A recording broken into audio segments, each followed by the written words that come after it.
오늘은 주님이 죄와 사망 권세를 이기시고 부활하신 기쁨의 날입니다. 그럼 죄송하지만 저를 한번 따라해 주시죠. 예수께서 부활하셨습니다. 예수께서 부활하셨습니다. 진실로 부활하셨습니다. 진실로 부활하셨습니다. 여러분, 우리가 지금 외쳤던 이 외침은 초대교회 성도들이 부활 주일 때마다 외쳤던 환호입니다. 우리도 초대교회 성도들처럼 주님이 부활하신 것을 기뻐하면서 외치는 우리가 되기를 진심으로 소망합니다.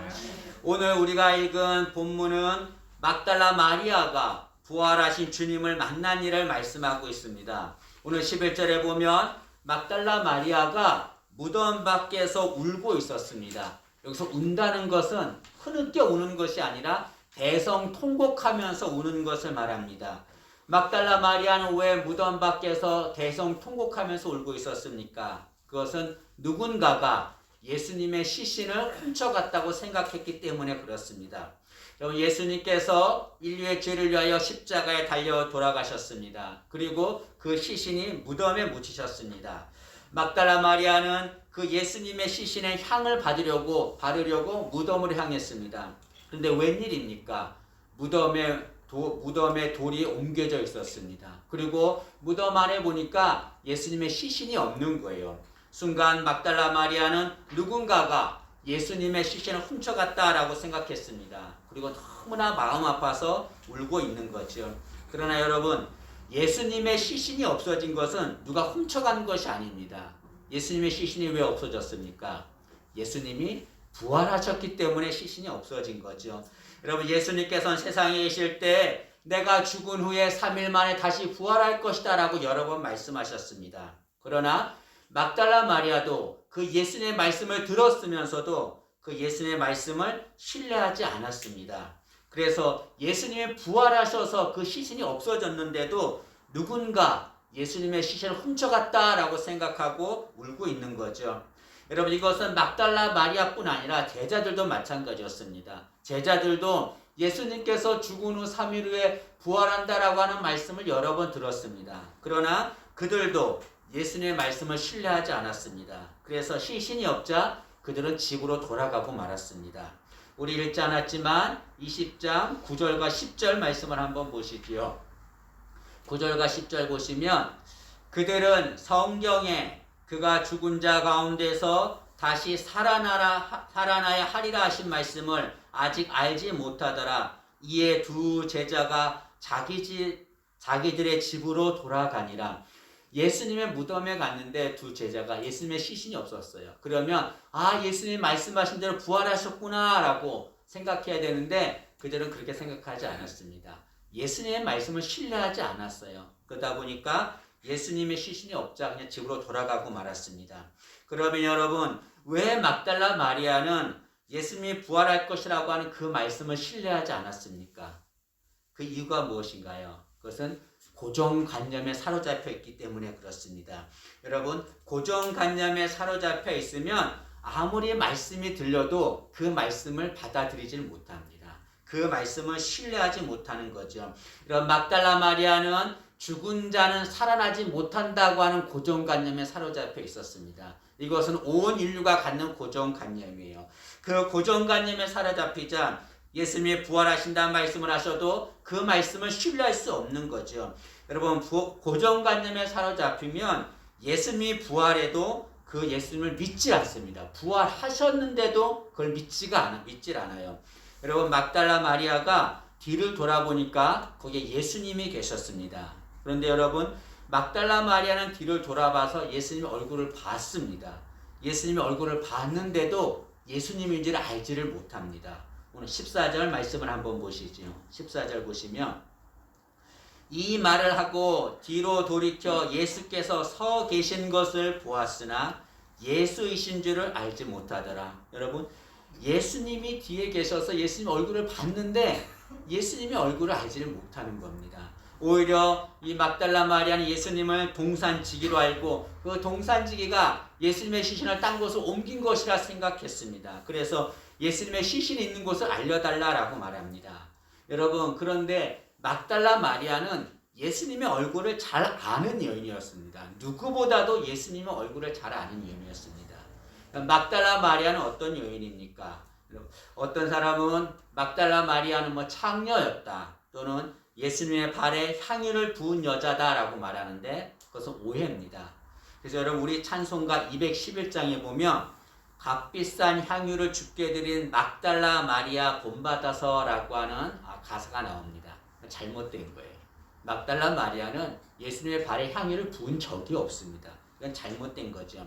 막달라 마리아는 어떤 여인입니까? 막달라 마리아는, 이 막달라 마리아라고 하는 뜻은 막달라 지역에 사는 마리아라는 뜻입니다. 이 막달라 마리아는 7 귀신이 들린 여인이었습니다. 그런데 예수님이 그 여인을 고쳐줬어요. 예수님께 고침을 받은 막달라 마리아는 너무나 감사해서 예수님을 따라다니면서 예수님을 섬겼던 여인입니다. 때문에 이 막달라 마리아는 누구보다 예수님의 얼굴을 잘 알고 있었습니다. 그런데 고정관념에 사로잡히자 예수님의 얼굴을 보았으면서도 예수님인지를 알지를 못합니다. 이처럼 고정관념에 사로잡히면 주님의 부활에도 부활하신 주님을 직접 얼굴을 봐도 그것을 믿지 않는 거죠. 저는 이런 생각을 해봤습니다. 예수님께서 십자가에 달려 돌아가실 때 그 바리새인들, 뭐 로마 군인들, 본디오 빌라도 이런 사람들이 예수님을 죽게 했습니다. 그러면 예수님이 죽으신 다음에 부활하셔서 그들 앞에 딱 나타나가지고, 봐라, 너희들이 나를 죽였지만 나는 부활했다, 나는 구원자다 라고 말씀하실 수 있잖아요. 그렇게 하시면 본디오 빌라도가 잘못했습니다, 정말 제가 예수님이 구원자인 거 몰랐습니다 라고 회개하고 예수님을 믿었을 텐데, 그렇게 하면 얼마나 좋았을까요? 그런데 예수님은 부활하셔도 그들에게 나타나지 않았습니다. 왜 그랬을까요?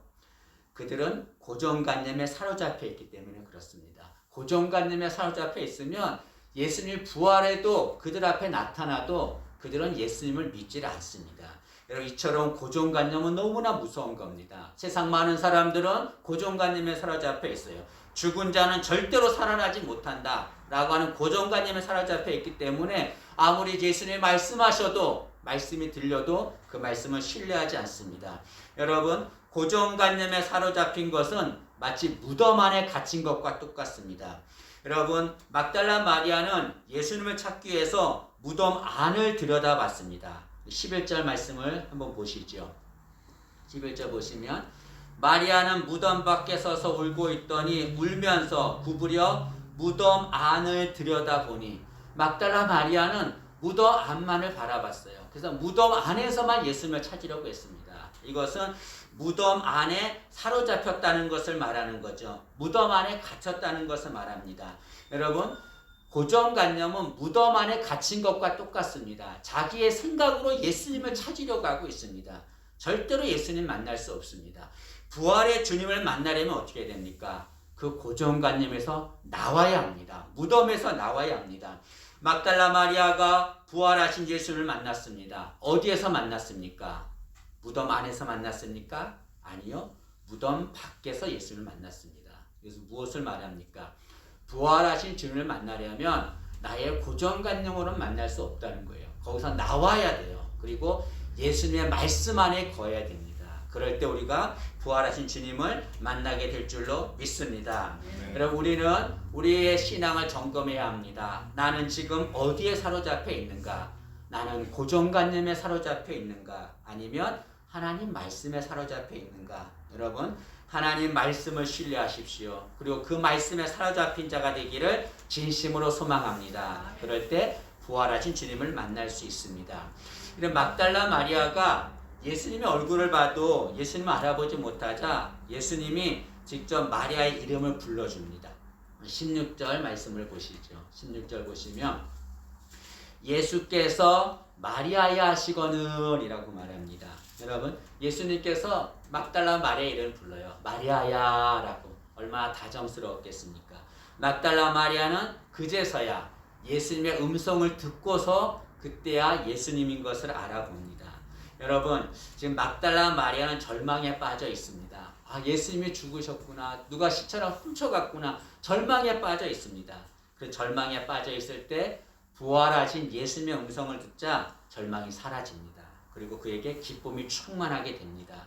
여러분, 부활하신 예수님은 막달라 마리아의 이름만을 부르지 않습니다. 우리의 이름도 불러주는 거죠. 아무개야 아무개 하면서 우리의 이름을 불러줍니다. 여러분, 우리는 그 우리를 부르신 주님의 음성을 들어야 합니다. 그럴 때 우리에게 있는 절망이 사라집니다. 고통이 사라지고 우리의 기쁨이 평강이 충만할 줄로 믿습니다. 여러분, 신앙인은 강청하는 신앙인과 경청하는 신앙인이 있습니다. 강청하는 신앙인은 자신의 말만 해요.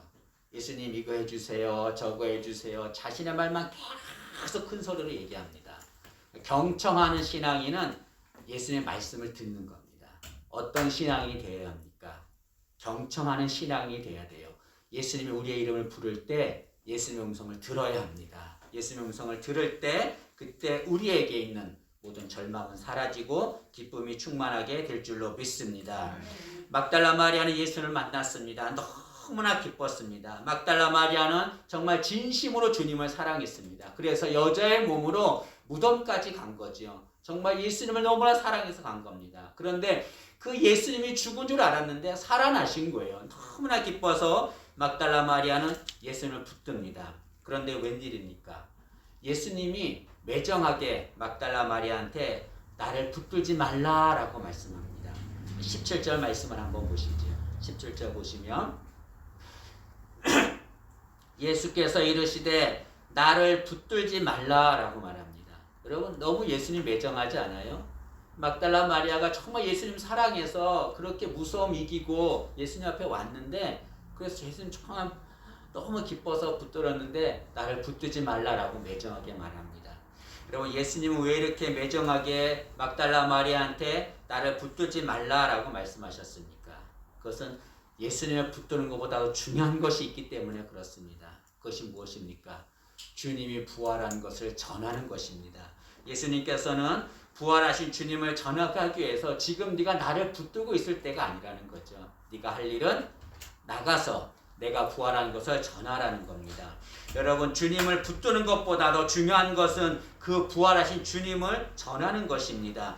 예수님은 막달라 마리아에게 예수님이 부활한 것을 전하라 말씀하셨습니다. 왜 예수님은 이렇게 예수님을 붙드는 마리아에게 내가 부활한 것을 전하라라고 말씀하셨습니까? 그것은 그렇게 전할 때 부활하신 주님을 믿으면 하나님의 자녀가 되기 때문에 그렇습니다. 예수님은 많은 사람들이 부활하신 예수님을 믿어서 하나님의 자녀가 되기를 원하셨습니다. 그래서 그것이 중요하기 때문에 사람들에게 내가 부활한 것을 전하라라고 말씀하는 거죠.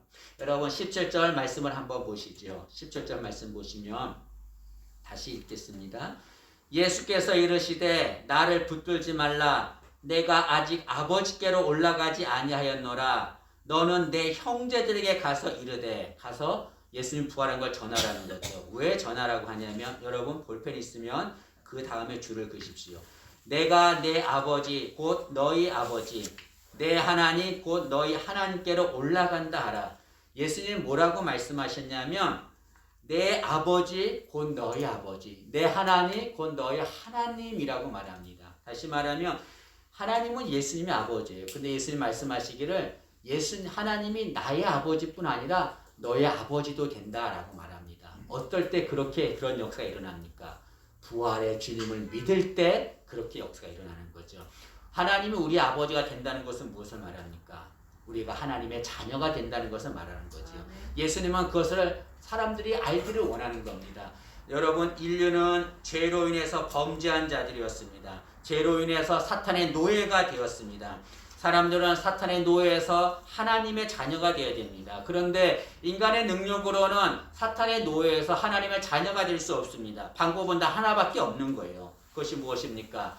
나를 위하여 십자가를 죽으시고 부활하신 구원자이신 예수님, 그 부활의 주님을 믿는 것, 그것밖에 방법이 없는 거예요. 그래서 예수님께서는 막달라 마리아에게 말하는 겁니다. 지금 중요한 것이 무엇이냐면 나를 붙드는 것이 아니라 아직도 주를 알지 못해서 죽어가는 많은 영혼들, 사탄의 노예로 살고 있는 그들에게 가서 부활의 복음을 전하라는 거죠. 그러면 나의 아버지가 그들의 아버지가 된다는 거예요. 나의 하나님이 그들의 하나님이 된다는 거예요. 그들이 하나님의 자녀가 된다는 거예요. 그것을 구원이다라고 말씀하고 있습니다. 여러분, 막달라 마리아는 주님의 명령대로 주님이 부활하신 것을 전합니다. 여러분, 막달라 마리아는 여자이지만 주님의 부활을 최초로 목격한 여인이고 주님의 부활을 최초로 전한 여인입니다. 막달라 마리아는 제자들에게 가서 복음을 전합니다. 그때 뭐라고 말합니까? 18절에 보니까 내가 주를 보았다라고 말합니다. 이것은 내가 부활하신 주님을 만났습니다 라고 말하는 거죠. 막달라 마리아는 얼마나 감격스러웠을까요?